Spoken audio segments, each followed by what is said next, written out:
প্রিয় বন্ধুরা, আশা করছি তোমরা সবাই অনেক ভালো আছো, সুস্থ আছো। আমি রাজকুমার। তোমরা বহুবার আমাকে বলেছো যে আমি যেন এই চ্যানেলে সাবজেক্ট ড্রয়িংয়ের উপরে কোনো ভিডিও আনি। তো তোমাদের সবার জন্য আজ এই ভিডিওতে আমি তোমাদেরকে একটি সাবজেক্ট করে দেখাবো কম্পোজিশনের নিয়ম অনুসারে। তোমাদের মনে রাখতে হবে, যখন তোমরা কোনো সিনারি বা যে কোনো সাবজেক্ট তোমরা করছো না কেন, সেখানে তোমাদের কম্পোজিশনের সূত্র মেনে ছবি করতে হয়। কিন্তু তোমরা বহু স্টুডেন্ট এমন আছো যারা তোমরা সেই সূত্র ধরে না করে নিজের মতো করে যেভাবে খুশি তোমরা করতে চাও, আর যার ফলে ছবি দেখতে ভালো হলেও তোমার ছবিটি কিন্তু গ্রামার অনুযায়ী ভুল হয়। আর ঠিক এই কারণে যে কোনো সাবজেক্ট করতে গেলে কম্পোজিশনের সূত্র জানা অতি আবশ্যিক। তোমরা যারা কম্পোজিশনের সূত্র জানো না, তাদের জন্য আমি ডিসক্রিপশানে ভিডিওটি দিয়ে দেব। তোমরা অবশ্যই কম্পোজিশনের প্রথম পার্ট এবং দ্বিতীয় পার্ট, এই দুটো ভিডিও অবশ্যই দেখে নিও। তাহলে দেখবে তোমাদের যে কোনো সাবজেক্ট করতে অনেকটা বেশি ইজি হয়ে যাবে। যাই হোক, এই ভিডিওটিতে আমি জাস্ট কম্পোজিশনের কয়েকটি সূত্রের মাধ্যমেই তোমাদেরকে বিষয়টিকে বুঝিয়ে দেওয়ার চেষ্টা করছি।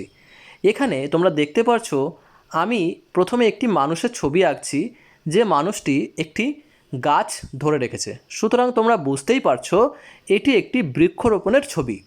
তবে মাথায় রেখো, আমি কিন্তু এটি এতটাই সহজ করে করছি যাতে করে তোমরা ছোট বা বড় যারাই দেখছো না কেন, সবাই যাতে খুব ইজিলি তোমরা এটা বুঝতে পারো। তার জন্য আমি এখানে জাস্ট একটা ফিগারই কিন্তু ইউজ করব, এবং তার থ্রুই তোমরা খুব সহজভাবে বিষয়টিকে বুঝতে পারবে।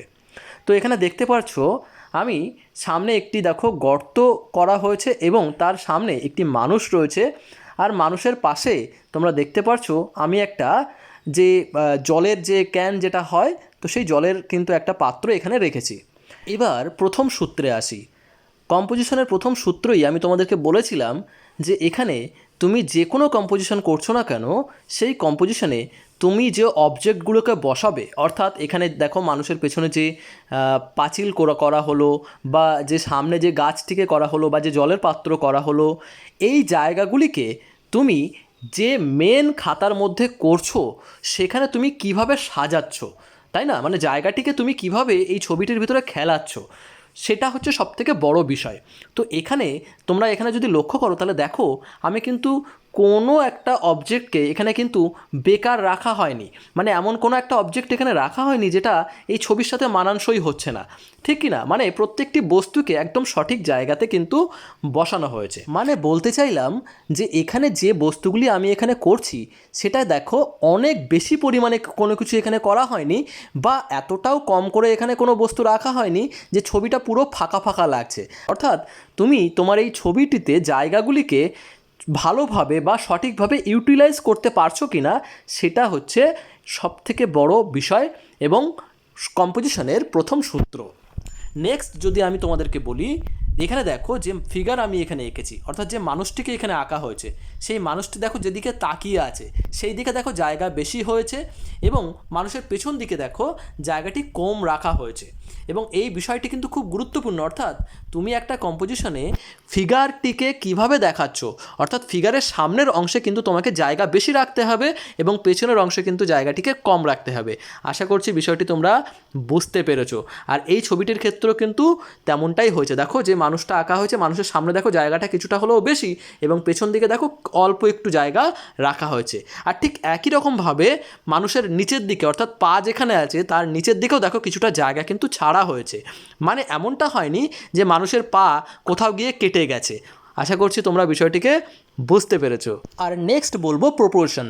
তোমরা এখানে দেখতে পাচ্ছ যে মানুষটি করা হয়েছে, সেই মানুষের কিন্তু একেবারে গায়ে রয়েছে বাড়িটি। সুতরাং এখানে কিন্তু মানুষের থেকে অনেক বেশি ছোট বাড়িটিকে করলে কিন্তু হবে না, কারণ এই বাড়িটি যেহেতু মানুষের একেবারে গায়ে রয়েছে, তাহলে এটা বুঝতে হবে যে এই মানুষটি যেন ওই বাড়ির মধ্যে ঢুকতে পারে, তোমাকে সেইভাবে ততটা বড় কিন্তু বাড়িটিকে করতে হবে। ক্লিয়ার হয়েছে বিষয়? সুতরাং যেহেতু মানুষটি কাছাকাছি রয়েছে এবং বাড়িটি একেবারে সামনে রয়েছে, সেখানে কিন্তু তুমি বাড়ি অনেকটা ছোট করতে পারবে না। বিষয়টিকে বুঝতে পেরেছো? সেই কারণে কিন্তু এখানে দেখতে পাচ্ছ বাড়িটিকে কিন্তু যথেষ্ট বড় করা হয়েছে, অর্থাৎ ছেলেটির তুলনায় অনেকটা বেশি বড় করা হয়েছে। আর সেই সঙ্গে যত দূরে আমি বস্তুগুলিকে আঁকছি, সেই বস্তুগুলি কিন্তু আস্তে আস্তে ছোট হয়ে গেছে। আর একই রকমভাবে এখানে তোমরা দেখতে পাচ্ছ মানুষের তুলনায় যে জলের ক্যান আঁকা হয়েছে বা যে গাছ আঁকা হয়েছে বা যে বাড়ি আঁকা হয়েছে, তো এটাকে আমরা বলছি প্রপোর্শন, যে একটার অনুপাতে অন্যটাকে তুমি কিভাবে এখানে দেখাচ্ছ। আশা করছি তোমরা খুব ভালোভাবে বিষয়টিকে বুঝতে পারছো। আমি 3টি পয়েন্টের মাধ্যমে তোমাদেরকে এটি বুঝিয়ে দিলাম। আর এই ভিডিওতে আমি তোমাদেরকে কালার দেখালাম না। যদি তোমরা কালার দেখতে চাও কমেন্টের মাধ্যমে জানাও, আমি অবশ্যই নেক্সট ভিডিওতে কালার দেখাবো। আজ এই পর্যন্তই, তোমাদের সঙ্গে দেখা হচ্ছে পরবর্তী ভিডিওতে। ততক্ষণের জন্য সবাই তোমরা ভালো থেকো, সুস্থ থেকো, বাই।